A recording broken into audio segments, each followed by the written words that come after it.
Do you remember a couple of years ago in the media, the 45th President of the United States, Donald J. Trump, really coined this phrase, fake news. You know, whenever he was asked anything at a press conference, he would say it's fake news. And he literally went to war with all the major media companies, you know, particularly CNN, who have literally been, well, promoting fake news for a long time. And I can say that having to appear on a few of their programs. It's fascinating when you go behind the scenes of these big companies, because if you don't do what they say, they simply don't book you again. They give you the script, they tell you everything that they want you to say back to the presenter, which makes you wonder why you invited on. But fake news over here now in the United Kingdom has escalated to a brand new height. As ever, let me explain. Morning, good to see you today. You all right? Well, have a lovely wave. Yes, I'm not bad, thank you. And as ever, thank you for supporting the channel. I really am genuinely grateful. You know, people say to me, oh, Neil, you know, do you see the comments? And of course I do. You know, that's why I know where certain people are from, and particularly certain stories that, you know, you like or you dislike. I think, okay, you know, but it's good to have that healthy debate, isn't it? It's a bit, oh, have we had a wave? We'll have a quick wave. Sorry, I can't remember. It's been a busy day already. Now, let me explain this, you see, because as you all know, that phrase, fake news, really took off, didn't it?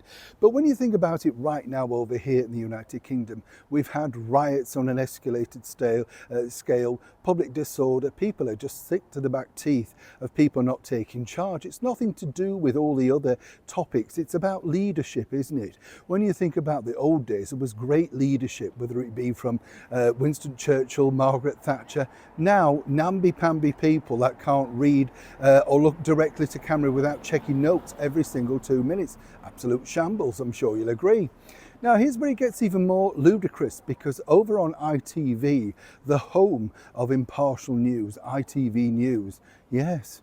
Now, look at this. You have a failed MP who's now a breakfast TV show presenter, Ed Balls, really famous for throwing himself around the Strictly Ballroom dance floor to Ganga style or whatever it was, Gangnam style, interviewing currently the British Home Secretary, his wife, Yvette Cooper. Now, apparently this is impartial. Yes, let me tell you, they discussed every possible topic behind the scenes. It's absolute rubbish to say that she did not know the questions that were going to come through. And more importantly, what I find fascinating is the editor of the programme, Neil Thompson, doesn't feel there's anything wrong with this. I mean, how nutty is this? You know, surely you could have replaced the presenter. You knew all of this was going on last week, just moving to a different day, or get the other person to interview your wife. No, apparently everybody felt comfortable with this, and they're absolutely presenting impartial news. Now, I say this because Yvette Cooper's career already 4 weeks in is on the line, and a lot of people are saying behind the scenes the reason why they wanted her to do this with him, particularly her colleagues, is so that they can remove her already.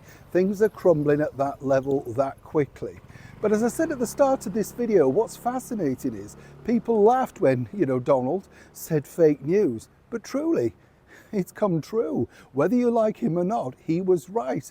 And the mainstream media now think it's perfectly acceptable to soft soap your wife in an interview of an ultimate crisis over here, with rioting, looting, fires and attacks on the police and of course the public. Seems fine though, just as long as you rehearse it well in advance behind the scenes.